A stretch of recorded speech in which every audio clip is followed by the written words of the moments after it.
ढंग दिखने का काम हम लोग जो पढ़ रहे थे, हमने स्ट्रक्चरल आइसोमेरिज्म के बाकी सारे पार्ट पढ़ लिए थे। एक पार्ट बाकी रह गया था, वो था टाटोमेरिज्म।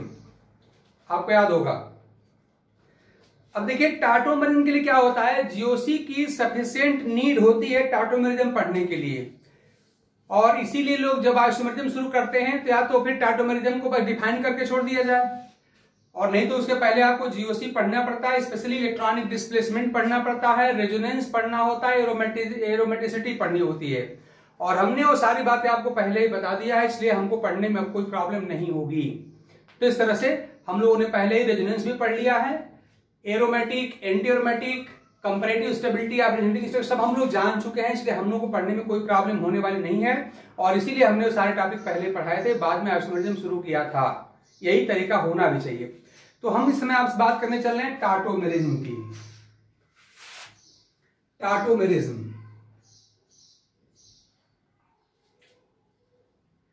तो एक तो इसका जो एक बड़ा ट्रेडिशनल सी बात है, जरा हम पहले शुरुआत वहीं से करेंगे, जो हर बुक में लिखा है, हर कोई जानता है, आप भी जानते हैं, सबको पढ़ाया भी जाता है यही बात। और आगे चल के फिर उसमें फिर कॉम्प्लेक्स जो स्ट्रक्चर हम वहां पे एंटर करेंगे। तो देखिए टाटोमेरिज्म के लिए बुक में आपको लिखा मिलता है कि यह एक डायनेमिक जो है, एक डायनेमिक आइसोमेरिज्म है जो दो फॉर्म के बीच इक्विलिब्रियम मेंटेन करती है।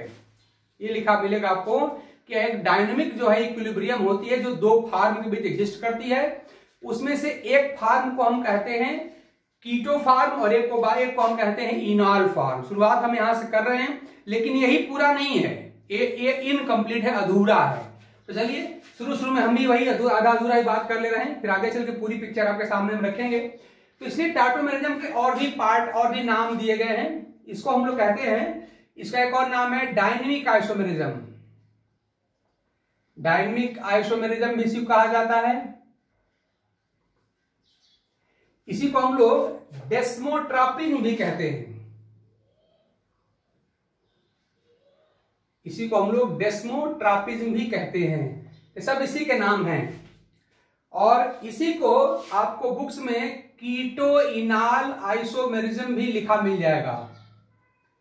कीटो इनॉल आइसोमेरिज्म ऐसा लिखा मिलेगा। लेकिन इस बात को लेकर के ये समझ लो कि ये क्या कर रहा है कि इनकम्प्लीट इंफॉर्मेशन दे रहा है। मतलब टाटोमेरिज्म में ये होता तो है कीटो इनॉल, लेकिन केवल यही नहीं होता, और भी तमाम बातें होती हैं। फिर भी चलिए बुक्स में लिखा है तो हम लोग इसको पढ़ ही ले रहे हैं। तो हम लोग टाटोमेरिज्म को इतने नाम से जानेंगे, tautomerism, dynamic isomerism, desmotropism and keto enol isomerism, इन नाम से हम जानते हैं। हालांकि मैंने कहा कि कीटो इनॉल आइसोमेरिज्म को लेकर के प्रॉब्लम है, क्योंकि खाली यही नहीं होता, और भी तमाम कुछ होता है। क्या होता है देखते हैं। तो पहले हम सबसे सिंपल फॉर्म इसी को हम लेके चल रहे हैं, कीटो इनॉल आइसोमेरिज्म, जो हर बुक्स में अवेलेबल है और आप लोगों ने क्लास 11 में पढ़ा भी था। तो जरा देखिए, यहां पर मैं एक स्ट्रक्चर लिख रहा हूं, जरा इस स्ट्रक्चर को हम मिटा के स्पेस बनाते हैं। देखिए जरा सा, ये स्ट्रक्चर हमारा है, मैं सिंपली यहां पे कीटोन लिख रहा हूं, CH3 C double bond O CH3, ये एसीटोन है ये। अब देखिए जरा सा आप लोग इस बात को कि जनरली जो बुक्स में लिखा मिलता है, और हम लोग शुरुआत में ऐसे पढ़ते भी हैं कि यहां पर क्या होगा, यहां पर एक इलेक्ट्रॉन पुलिंग ग्रुप होना चाहिए, जैसे C डबल बॉन्ड O यहां दिखाई दे रहा है। हालांकि ये जो बात है, जो बुकिश बात है, इससे हमारे क्वेश्चन सॉल्व हो नहीं पाते हैं। फिर भी हम भी शुरुआत बिल्कुल बेसिक से कर रहे हैं, आगे कॉम्प्लेक्सिटी वाली बात देखी जाएगी। यहाँ पर एक इलेक्ट्रॉन पुलिंग ग्रुप हो गया, और साथ में देख रहे हैं कि इसके साथ जुड़ा हुआ एक जो कार्बन होगा, इसको हम लोग अल्फा कार्बन कह देंगे, और इस अल्फा कार्बन के साथ एक यहाँ पर अल्फा हाइड्रोजन होना चाहिए। तो यहाँ पर स्ट्रक्चरल रिक्वायरमेंट पहले आपको बेसिक लेवल पे याद करना है कि टाटोमेरिज्म क्या है, वो तो अभी छोड़िए, टाटोमेरिज्म शो करने के लिए क्या क्या स्ट्रक्चरल रिक्वायरमेंट चाहिए। तो पहली शर्त आपने कहा कि there should be an electron pulling group like C double bond O, N double bond O, ये सब होने चाहिए। सेकेंड कंडीशन आपने कहा कि इस इलेक्ट्रॉन पुलिंग ग्रुप के कार्बन के साथ या एटम के साथ एक और कार्बन जुड़ा होगा, उसकी डायरेक्शन कुछ भी हो सकती है, may it be towards left side और राइट साइड और अबव द प्लेन और बिलो द प्लेन, कुछ भी हो सकता है, मतलब होना चाहिए। और इस इलेक्ट्रॉन पुलिंग ग्रुप वाले कार्बन के साथ जो भी जुड़ेगा, चाहे जिस तरह भी जुड़ेगा, उसको हम अल्फा ही कहेंगे। ये भी अल्फा ही है। और इस अल्फा कार्बन के साथ कम से कम यहां पर एक अल्फा हाइड्रोजन होना चाहिए। इसे आप याद 3 पॉइंट आप याद रखिए। एक इलेक्ट्रॉन पूलिंग ग्रुप होना चाहिए, इलेक्ट्रॉन पूलिंग ग्रुप के एटम के साथ एक और कार्बन जुड़ा होना चाहिए कम से कम, जिसको हम अल्फा कार्बन कहेंगे, और इस अल्फा कार्बन के साथ कम से कम एक अल्फा हाइड्रोजन भी होना चाहिए। तो 3 स्ट्रक्चरल रिक्वायरमेंट जहां कंप्लीट होती है, जहां फुलफिल होती है, वहीं पर टाटोमेरिज्म होता है। और टाटोमेरिज्म में होता क्या है, जरा बात ध्यान दीजिए कि इस समय जो यहाँ पे अल्फा कार्बन के साथ जो अल्फा एच लगा हुआ है, चलो मैं थोड़ा सा इसको ऐसे यहां से तोड़ता हूं, ऐसे कर देता हूं, इसको मैं ऐसे कर दूं, तो ये हमारा अल्फा कार्बन, ये हमारा अल्फा एच हो जाए। तो अल्फा एच जो होता है ये क्या करता है, ये ऑसिलेट करता है, ये जो होता है मूव करता है। और कहां को मूव करेगा, ध्यान दीजिए, इस अल्फा वाले कार्बन को हम नंबरिंग के लिए हम यहाँ पे नंबर 1 देने जा रहे हैं, क्योंकि मैं इसको एक दूसरे नाम से भी पुकारने वाला हूं अभी। तो अभी मैं इसको यहाँ पे नंबर 1 कहने जा रहा हूं।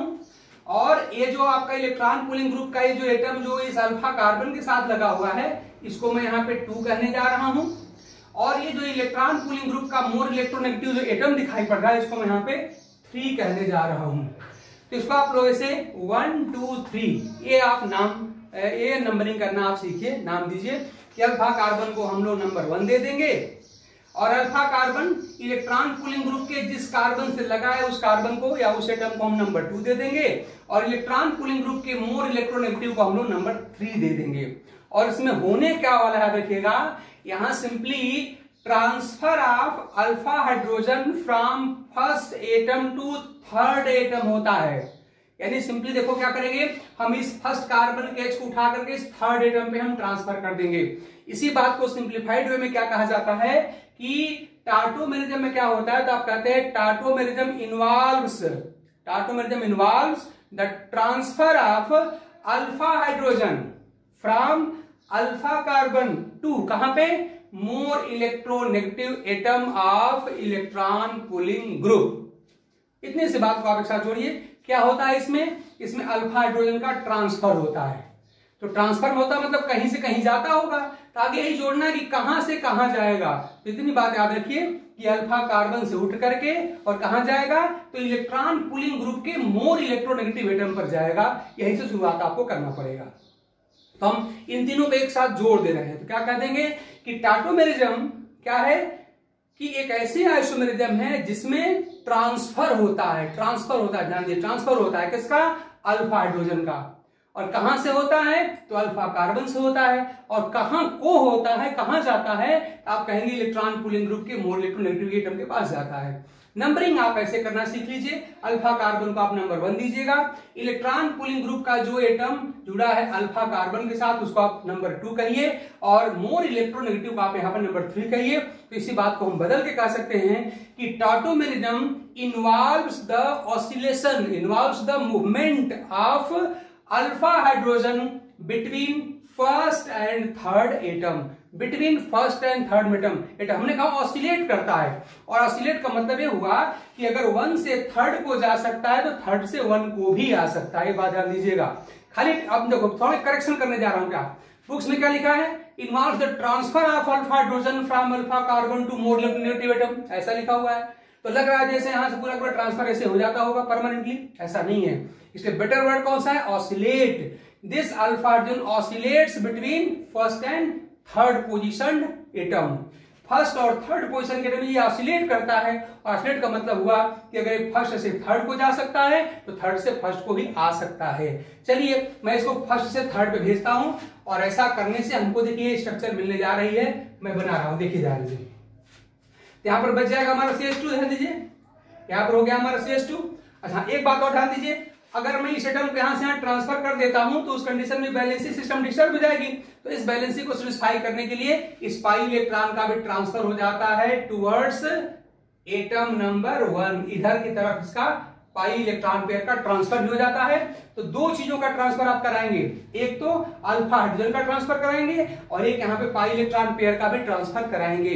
अल्फा एच का ट्रांसफर किधर होगा, towards more electronegative atom of electron pulling group, और पाई इलेक्ट्रॉन पेयर का ट्रांसफर किधर होगा, टुवर्ड्स अल्फा कार्बन। तो देखिए एरो साफ साफ दिखा दे रही है कि आपके पाई इलेक्ट्रॉन पेयर का ट्रांसफर इधर हो रहा है और H का ट्रांसफर इधर हो रहा है। इसको देखने के बाद हम अगली स्ट्रक्चर आसानी से लिख सकते हैं, कोई प्रॉब्लम हमको होने वाली नहीं है। वही मैं करने जा रहा हूं, आप भी करिए। तो क्या हो जाएगा CH2, अब ये बॉन्ड हम लोग का डबल हो जाना चाहिए।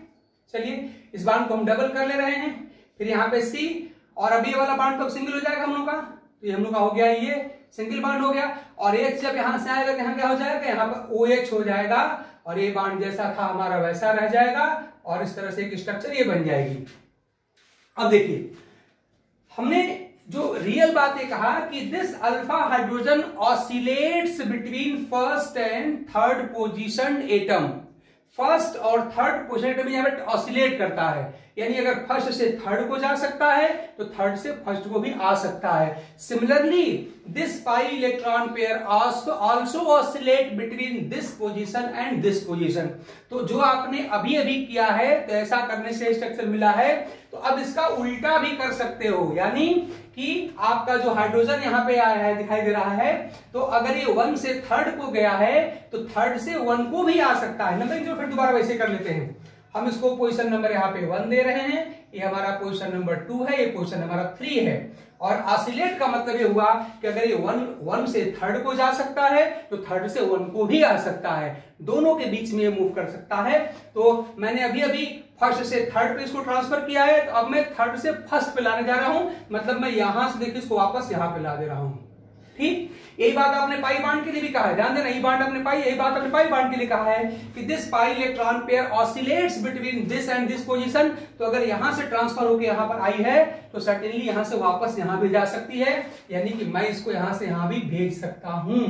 तो अगर मैं H को थर्ड से फर्स्ट पर भेज दूं और पाई इलेक्ट्रॉन पेयर को अगर मैं यहां से यहां भेज दूं तो देख लीजिए जो ये स्ट्रक्चर दिखाई पड़ रही है वो इसमें कन्वर्ट हो जाएगी, यानी ये भी पॉसिबल है। ध्यान देना कि जो लेफ्ट में है वो राइट वाले में ट्रांसफर हो सकता है, बदल सकता है, इंटर कन्वर्ट हो सकता है, और जो राइट वाला है लेफ्ट में भी इंटर कन्वर्ट हो सकता है, क्योंकि यहाँ पे ट्रांसफर वर्ड नहीं यूज करिए, यहाँ पे तो ऑसिलेशन वर्ड यूज करिए। तो अगर अच्छी बुक्स कभी पढ़ने का आपको मौका मिलेगा तो वहां पे ऑसिलेट वर्ड मिलेगा, ऑसिलेशन मिलेगा। वो तो अपने बोर्ड के बुक्स में ट्रांसफर लिखा हुआ है, तो छोड़िए, ठीक है, जो है वो सब ठीक है, हमें मना नहीं करने को गड़बड़ है। लेकिन आप जरा बेटर अगर थोड़ा सा कम्युनिकेशन लेवल की बात करनी है तो थोड़ी सी उसमें सुधार कर इसको ऑसिलेट कहिए। It oscillates, hydrogen atom oscillates between first and third position atom, यानी ऑसिलेट का मतलब अगर 1 से थर्ड को जाएगा तो थर्ड से 1 को भी आ सकता है। और इसी का रिजल्ट है कि this structure is converted into this structure and in turn this structure can also be back converted into this structure। दो वर्ड आपको याद रखना है कि जिस स्ट्रक्चर में C डबल बॉन्ड O होता है, हमने सिंपल एग्जांपल लिया है, उसको आप कहते हैं कीटो फार्म। ध्यान दीजिए, इस फार्म को हम लोग कीटो फार्म कहेंगे। पहले हम बिल्कुल ABCD की बात कर रहे हैं, फिर कंपटीशन के कॉम्प्लेक्सिटी में घुसेंगे। तो हमारा कीटो फार्म हो गया। और याद रखिए डबल बॉन्डेड कार्बन के साथ अगर OH लगा हो, याद रखिए डबल बॉन्डेड कार्बन के साथ अगर OH लगा हो तो इसी को इनॉल फार्म कहते हैं। इनॉल क्यों? क्योंकि देखिए C डबल बॉन्ड C है और C डबल बॉन्ड C का मतलब क्या होता है, हम जानते हैं एल्कीन मतलब इन होता है, और OH को हम लोग जानते हैं अपने IPSC में OH वाले को हम लोग ऑल कहते हैं। तो क्या कहना चाहिए, इसको हम इन ऑल कहना चाहिए। तो इसीलिए यहाँ पे इनॉल वर्ड यूज किया जाता है। तो जनरल बात करें तो डबल बॉन्डेड कार्बन के साथ अगर OH लगा हो तो इस ग्रुप को हम लोग इनॉल कहते हैं, और इसीलिए इस फार्म को हम यहाँ पर इनॉल फार्म कह रहे हैं, इनॉल फार्म है। और इसी वजह से इसका टाटोमेरिज्म का एक दूसरा नाम क्या रखा गया है, ये कीटो इनॉल आइसोमेरिज्म भी रखा गया है। और बात जरा सुनिए क्या लिखा हुआ है, आपको लिखा मिल जाएगा कि tautomerism is actually the dynamic equilibrium between keto and enol form। और डायनेमिक इक्विलिब्रियम का मतलब आप जानते हैं कि इसमें से क्या हो जाएगा, कीटो फॉर्म बदल रहा होगा इनॉल फॉर्म में और इनॉल फॉर्म बदल रहा होगा कीटो फॉर्म में। इक्विलिब्रियम अगर आपने पढ़ा होगा तो आपको पता है कि इक्विलिब्रियम का मतलब ये कतई नहीं होता है कि इक्विलिब्रियम के दोनों साइड के जो मॉलिक्यूल का कंसंट्रेशन समान हो जाएगा। कंसंट्रेशन सेम होने की बात कतई इक्विलिब्रियम में नहीं होती है। इक्विलिब्रियम में सिर्फ इतनी सी बात होती है कि दोनों जो फॉरवर्ड एंड बैकवर्ड जो रिएक्शंस होती हैं उनकी रेट जो होती है समान हो जाती है, लेकिन दोनों का कंसंट्रेशन सेम होगा ऐसा नहीं होता है। याद रखिएगा, कहीं पर भी अगर इक्विलिब्रियम हो रहा हो, कहीं भी अगर मोर देन वन अगर फॉर्म्स अवेलेबल होने वाले हों, या कहीं पर भी अगर एक फॉर्म दूसरे फॉर्म अगर बदल रहा हो, याद रखिए कि concentration of more stable form always predominates the concentration of less stable form. तो इस कंडीशन में भी आपकी जो इक्विलिब्रियम जो होगी वो बायस्ड होगी, वो एक तरफ ज्यादा होगी। और किधर ज्यादा होगी? तो अगर आपको कंसंट्रेशन, अगर आपको स्टेबिलिटी निकालने अगर आता होगा तो देखा जाएगा, अगर कीटो फॉर्म जो है अगर ज्यादा स्टेबल होता होगा तो इक्विलिब्रियम जो होगी वो लेफ्ट साइड में बायस्ड होगी, और अगर मान लो कि अगर इनर्ट फॉर्म और स्टेबल होता होगा तो ये राइट डायरेक्शन में बायस्ड होगी। मतलब कि कीटो फॉर्म ज्यादा बनेगा, इनर्ट फॉर्म ज्यादा बनेगा, इस बात पे डिपेंड करेगा कि जो स्ट्रक्चर्स हैं इसमें से कीटो फॉर्म मोर स्टेबल है कि इनर्ट फॉर्म मोर स्टेबल है। तो यहां तो कुछ बात समझ में आ रही है आप लोगों के? बिल्कुल, मैं एबीसीडी अभी बोल रहा हूं। अभी हमने इतने ढेर सारे क्वेश्चन अभी सेलेक्ट किए हैं आपके डिफरेंट पेपर से, तो अभी मैं इसकी कोई बात नहीं कर रहा हूं। मैं तो बिल्कुल एकदम बोर्ड की बात आपसे कर रहा हूं, बिल्कुल एकदम एबीसीडी की बात कर रहा हूं। मैं खाली पहले स्ट्रक्चर की बात कर रहा हूं, थोड़ा थोड़ा सा उसमें एक्चुअलिटी डाल रहा हूं कि खाली आप बुकिश होकर न रह जाएं, थोड़ा सा कंपटीशन का टच मिलता रहे। हालांकि अभी वो थोड़ा दूर है, इसमें आएंगे तब मिलेगा। तो प्रेजेंट टाइम यहां देख रहे हैं साफ साफ कि आप देख रहे हैं कि ऐसे होता है। अब जरा सा अगर आपसे मैं पूछ लूं, मैंने कह दिया कि चलो दोनों फॉर्म इंटर कन्वर्टेबल हैं, यहां पर एक डायनेमिक इक्विलिब्रियम एग्जिस्ट करती है between keto and enol form. ये भी हमने कह दिया कि दोनों का कंसंट्रेशन इक्वल नहीं होगा इक्विलिब्रियम में।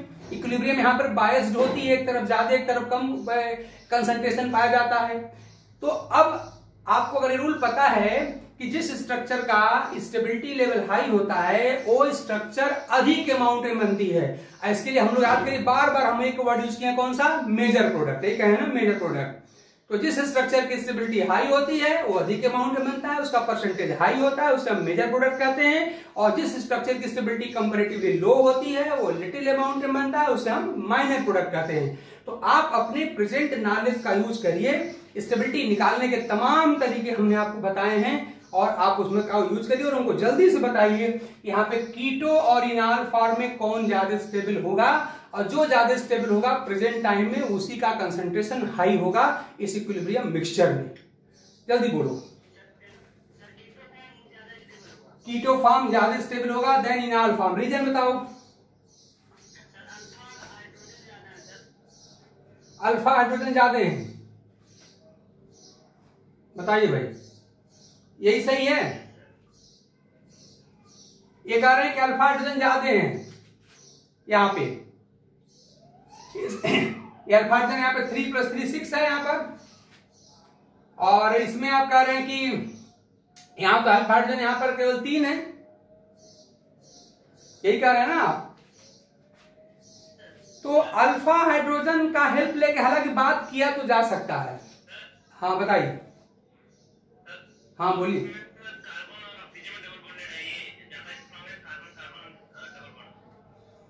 हाँ हाँ, यहाँ पे इनफैक्ट यही बात यूज किया जाता है। हालांकि अल्फा हाइड्रोजन का नंबर भी हमको थोड़ा हेल्प करेगा, अल्फा हाइड्रोजन का नंबर भी हमको यहाँ पर हेल्प करेगा, क्योंकि आप जानते हैं कि अगर कहीं पर कार्बन अगर आपका sp2 हाइब्रिडाइज्ड है, याद रखिए अगर कहीं पर कार्बन आपका अगर sp2 हाइब्रिडाइज्ड है तो वहां पर आप जानते हैं कि वहां पर हाइपर कंजुगेशन ऑपरेट करने लग जाता है। याद है ना आप लोगों को? अगर कहीं पर sp2 हाइब्रिडाइज्ड अगर कार्बन होता है, जैसे डबल बॉन्डेड कार्बन आपका हो गया या पॉजिटिव चार्ज कार्बन हो गया, तो वहां पर हाइपर कंजुगेशन काम करने लगता है। और अगर ये बात भी आपके दिमाग में आती है तो भी काम चल जाएगा। जैसे उन्होंने कहा कि चलो ठीक है अल्फा हाइड्रोजन यहाँ पे अधिक है यहाँ पे कम है, तो कुछ हिंट यहां से मिल तो जाएगा, ठीक है, कोई खराब नहीं है। लेकिन जो एक्सप्लेनेशन देना है मान अगर एग्जाम में आ गया तो क्या देना है कि stability of molecule is actually decided by the strength of bonds. यही होता है ना, जहां पे बॉन्ड मोर स्ट्रांग होते हैं वहां पे आपका मॉलिक्यूल मोर स्टेबल होता है। तो अगर हमको कोई डिफरेंस यहां दिख रहा है तो ये दिख रहा है सिंगल बॉन्ड जो जैसे वहां दोनों में एक जैसे हैं, डिफरेंस दिख रहा है यहाँ पर C डबल बॉन्ड O है और यहाँ पे C डबल बॉन्ड C है, यानी यहाँ पे कार्बन कार्बन पाई बॉन्ड है और यहाँ पे कार्बन ऑक्सीजन पाई बॉन्ड है। तो ये मेजर डिफरेंस इसी बात का है। तो अगर आपको लगता है कि C डबल बॉन्ड O अगर स्ट्रांग होता होगा तो फिर आपका ये C डबल बॉन्ड O वाला कीटो फॉर्म ज्यादा स्टेबल होगा, तब ज्यादा बनेगा। और अगर लगता हो नहीं सी डबल बॉन्ड सी अगर मान लीजिए अगर ज्यादा स्ट्रांग होता होगा तो फिर सी डबल बॉन्ड सी वाली स्ट्रक्चर यानी कि इनाल फार्मा का मोर स्टेबल होगा, ये ज्यादा अमाउंट में बनेगा। तो आपने कहा कि C double bond O is comparatively more strong than C double bond C, but why it is so, ऐसा क्यों है? C double bond O strong क्यों है भाई?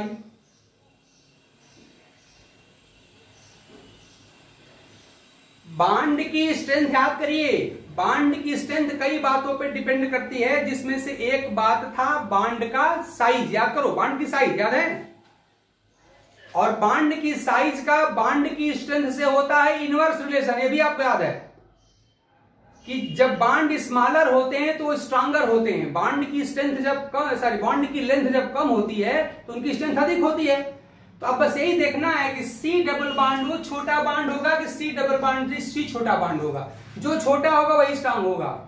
बताओ सी डबल बॉन्ड वो स्मॉलर है कि C double bond C smaller है? आप जानते हैं कि जब एटम की साइज छोटी होगी तो बॉन्ड आपका छोटा होगा, और हम सब लोग जानते हैं कि ऑक्सीजन की साइज छोटी होती है than the size of carbon, यही ना? अरे भाई कार्बन के राइट साइड में है आपका ऑक्सीजन, और हम पढ़े किसी पीरियड में लेफ्ट से राइट में जाने पर साइज छोटी होती जाती है। तो आप जानते कार्बन, कार्बन के बगल में आएगा नाइट्रोजन, तब ना आएगा ऑक्सीजन, यानी कार्बन के 2 प्लेस राइट में ऑक्सीजन है, इसलिए ऑक्सीजन की साइज क्या होगी? छोटी होगी। और जब आपका एटम छोटा हो गया तो आपका बॉन्ड भी छोटा हो गया, और छोटे बॉन्ड आप जानते स्ट्रांग होते हैं। यानी आपने बिल्कुल कहा, सही कहा कि इस स्ट्रक्चर को देख के तो साफ साफ लग रहा है कि keto form will be more stable, hence will be formed in maximum amount in this dynamic equilibrium. तो बिल्कुल ठीक है, सी डबल बॉन्ड हो चूंकि छोटा बॉन्ड है इसलिए स्ट्रांग बॉन्ड है, और जिस मॉलिक्यूल का बॉन्ड स्ट्रांग होता है वो मॉलिक्यूल मोर स्टेबल होता है, और जो मॉलिक्यूल मोर स्टेबल होता है ज्यादा अमाउंट में बनता है। बिल्कुल ठीक है, तो ये बिल्कुल एबीसीडी है, हम लोग इसको समझ गए। तो एक बात थोड़ा और ध्यान देना भाई, एक बात थोड़ा सा और ध्यान देना पड़ेगा कि एक तो आपने कह दिया कि बॉन्ड की लेंथ, बॉन्ड की स्ट्रेंथ गवर्न करती है स्टेबिलिटी ऑफ मॉलिक्यूल को। फिर आपने कहा कि अल्फा हाइड्रोजन का नंबर भी गवर्न करता है स्टेबिलिटी ऑफ मॉलिक्यूल को। लेकिन स्टेबिलिटी डिसाइडिंग जितने भी फैक्टर हैं, आप ये मत भूलना कि उसमें सबसे अधिक पावरफुल कौन सा होता है। तो आपको याद है कौन सा? कंजुगेशन, रेजोनेंस और एरोमेटिसिटी वाली बात याद रखिए। अगर एरोमेटिसिटी का अगर बॉन्ड लेंथ से अगर कंट्राडिक्शन होता है, एक स्ट्रक्चर को बॉन्ड लेंथ सपोर्ट करती है और एक स्ट्रक्चर को अगर एरोमेटिसिटी सपोर्ट करती है, तो याद रखिए हमेशा we will always prefer the aromaticity, हमेशा हम एरोमेटिसिटी को ज्यादा वेटेज देंगे, और उस समय बॉन्ड की लेंथ को हम लोग वहां पर इग्नोर कर देंगे, बॉन्ड की स्ट्रेंथ को हम लोग इग्नोर कर देंगे, क्योंकि आप जानते हैं कि aromaticity brings about the delocalization of pi electron, और पाई इलेक्ट्रॉन हमेशा स्टेबिलिटी को इंड्यूस करती है। तो बस इसीलिए मैं यहां पे थोड़ा सा एक छोटा सा एग्जांपल डाल लेता हूं, ताकि जो हम कहना चाह रहे हैं थोड़ा सा ये भी यहां पर हो जाए। जरा इसको देखिए आप लोग, ये स्ट्रक्चर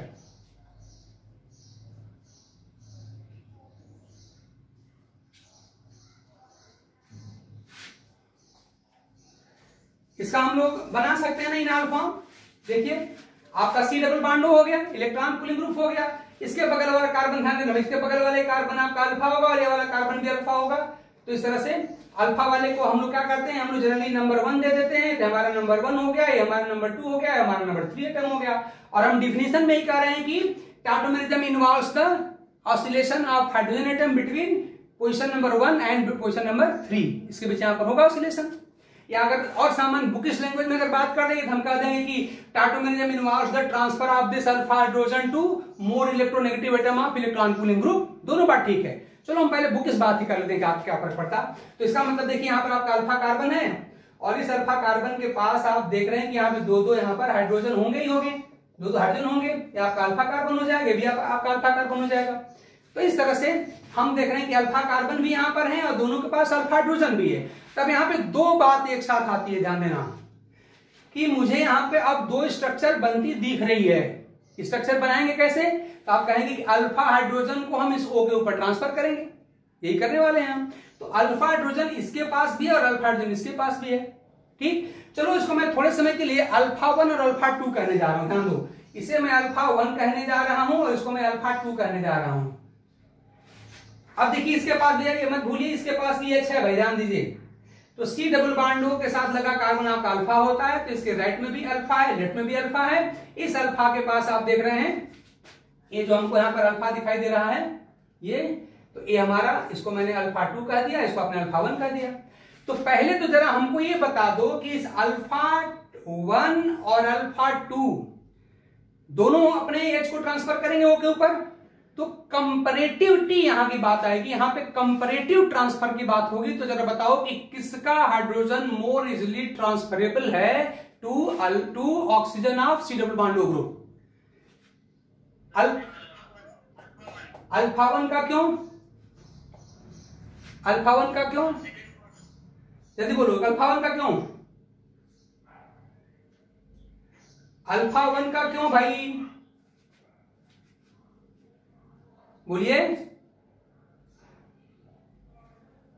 अब मैं देखो चलो कोई बात नहीं, जहां पे थोड़ा सा मैंने कहा ना केमिस्ट्री में क्या क्यों कैसे सब दिमाग में खुराफात मचाते रहो। कोई कहे कि ये होता है, पूछो क्यों होता है, अपने से पूछो ना।